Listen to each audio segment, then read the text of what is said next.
Let me refer to Cubism.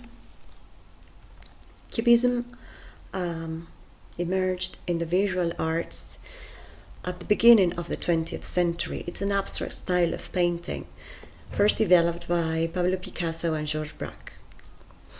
In Cubism, in Cubist paintings, objects are broken up, analyzed and reassembled in an abstracted form, though the point of departure is a figurative object, an object that actually exists in reality.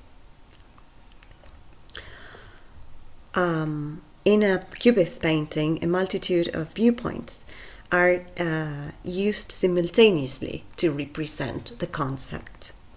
And that's why there is a tendency towards abstraction. The object becomes somehow defamiliarized. Subjects intersect at seemingly random angles, and a sense of depth thus far represented in painting is removed. So as I said, Cubist paintings are considered abstract, but they are in fact anchored in reality.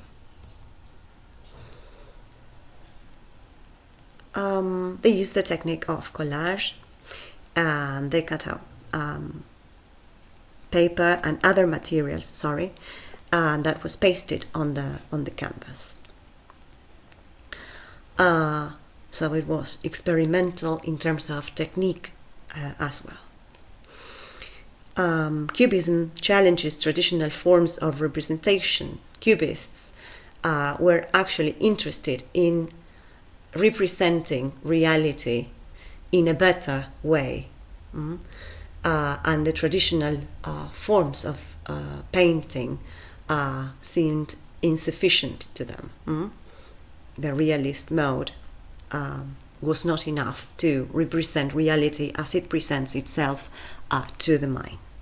Therefore, beauty is not really a priority for painting at this period, but the concept.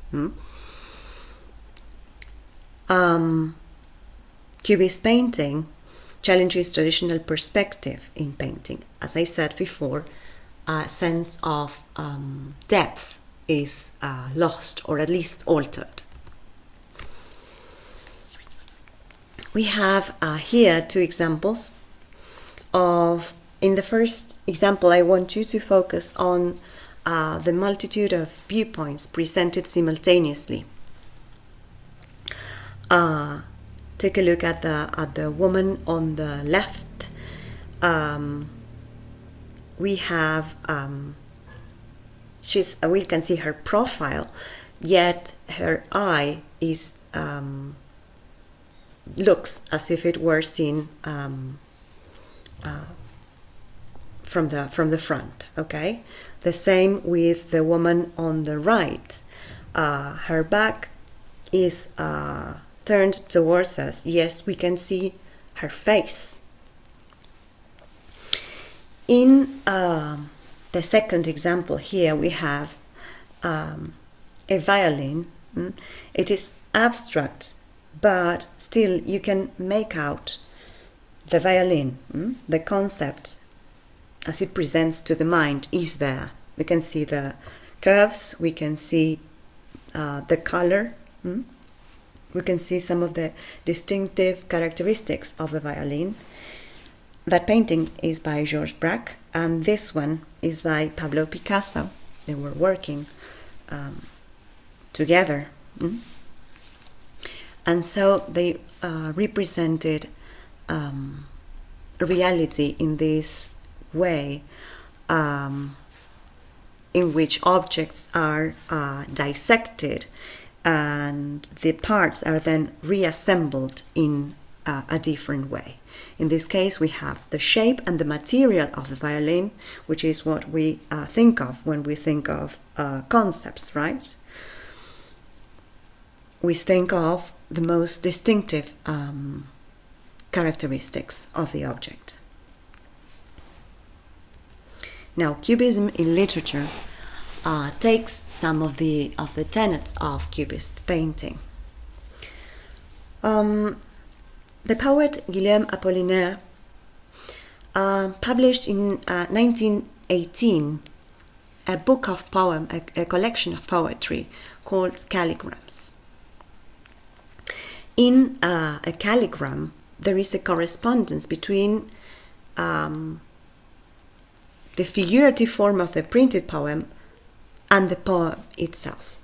We will see one of Apollinaire's calligrams later. So there is a correspondence between the content of the poem and the form and the typographical disposition of the poem on the page.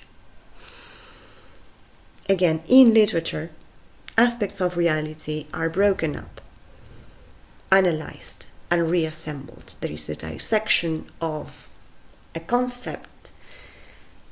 All the parts are recombined again to portray reality more faithfully according to what modernists considered reality, right? They resort to the use of multiple viewpoints to represent the subject. And there is this characteristic that is taken from painting too, of juxtaposing the characteristics of the object and the simultaneous representation of the characteristics of the subject to better represent it, which is something difficult to do with language because, language is linear. So they did experiment a lot with language to achieve this effect, right? Of course, the crisis of representation of painting is also takes place also in other forms of art. Okay, traditional forms of representing reality are in crisis. They are not enough.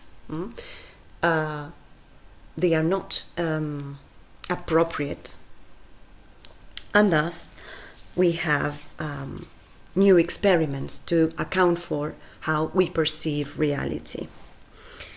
In poetry, we have simultaneous graphic displays. That's what I meant before. And there is a search for a non-linear representation of reality, which is really challenging because language is itself linear. Now, what some of these modern poets did, what Apollinaire did in particular, was to present a poem in such a way that it had to be apprehended as if it were a painting. And in the Eiffel Tower, this poem, I have reproduced here a translation of the poem. The subject matter and the form of the poem are closely associated.